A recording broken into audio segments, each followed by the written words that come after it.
Hello everyone, আবারও নিয়ে হাজির হয়ে গেলাম নতুন একটা ভিডিও। দেখো এখানে কিন্তু আকর্ষণ কিন্তু এই কলার কাঁদিটা জাস্ট ওয়াও। তোমাদের কেমন লাগলো? এরকম কলার কাঁদি কি কখনো দেখেছো?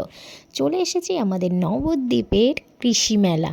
এই কৃষি মেলায় কিন্তু দূর দূরান্ত থেকে সব মানুষেরা চলে আসে, তাই আমরাও দেরি না করে সকলেই চলে গেছি কৃষি মেলায়। দেখো এই ঘড়িটা কিন্তু জাস্ট দারুণ, তাই না? সাইকেলের চেন দিয়ে দেখো ঘড়িটা বানিয়েছে। আর মেলাতে এরকম বাঁশের বেত দিয়ে তৈরি এরকম জিনিস থাকবে না তাই কি কখনো হয়? দেখো কত সুন্দর সুন্দর জিনিস। এই দেখো পাটের দড়ি দিয়ে কত সুন্দর মানে প্যাঁচা তৈরি করেছে, কত রকমের জিনিস। আর এদিকে হচ্ছে কাঠের জিনিসপত্র। তবে শীতকাল মানেই কিন্তু শুধু মেলা আর মেলা। এখন কিন্তু চারিদিকেই কিন্তু এই পৌষ মাসে সাধারণত বেশিরভাগ জায়গাতেই কিন্তু মেলা বসে।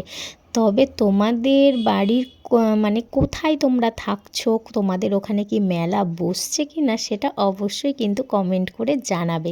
আমাদের এখানে মেলাটা এটা প্রত্যেক বছরই হয়, তা আমরা প্রত্যেক বছরই একবার দুবার করে আসার চেষ্টা করি। দুবার বলাটা ভুল, একবার করেই আসি। দেখো কত সুন্দর দেখেছো ফুল, তারপরে বিভিন্ন রকম বাচ্চাদের খেলনা, ঘর সাজানোর জিনিস এগুলো থাকে। তবে আমার সব থেকে সেরা জায়গা লেগেছে এই জায়গাটা। এবার এটা পুরো একটু ইউনিক জিনিস করেছে। দেখো কত রকমের ফুল গাছ দিয়ে এই জায়গাটা সুন্দর করে ডেকোরেশন করেছে। আমার এত ভালো লেগেছে কি বলবো। তোমাদের কেমন লাগছে এই জায়গাটা?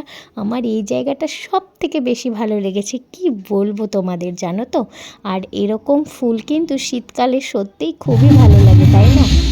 তারপর দাঁড়িয়ে পড়েছি দেখো এখানে অনুষ্ঠান হচ্ছে স্টেজে, সেটা দেখার জন্য।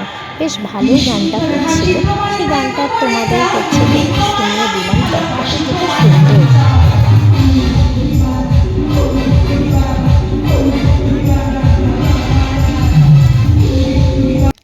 গানটা শেষ হয়ে গেল, তারপরে এখানে একটা নাচ হচ্ছিল। এই নাচটা এত সুন্দর লাগছিল, সেটাও দাঁড়িয়ে দাঁড়িয়ে বেশ খানিকক্ষণ দেখে নিলাম। এরপর চলে এসেছি দেখো আর একটাই মেলা। এটা হচ্ছে নবদ্বীপ যে গৌরাঙ্গ সেতু আছে সেই ব্রিজের পাশেই হচ্ছে, মানে ব্রিজের নিচে এই মেলাটা হয়। এখানেও দেখো চলে এসেছি। দেখো নাগরদোল্লা ঘুরছে আর কত দোকানপাট বসেছে। এই মেলাতেও আসা হয় না, সে বিয়ের আগে আসতাম, তারপরে এই প্রথমবার আবারও চলে এসেছি।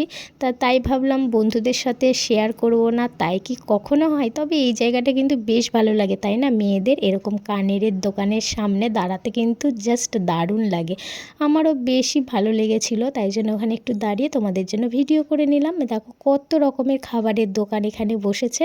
তার মধ্যে আছে বাদাম ভাজা, জিলাপি, গজা, অনেক রকম জিনিস। আর এই দেখো গরম গরম জিলাপি ভাজছে। কে কে খাবে? আর আমার এই ভিডিওটা কেমন লাগলো তোমাদের অবশ্যই কিন্তু কমেন্ট করে জানাবে। টাটা।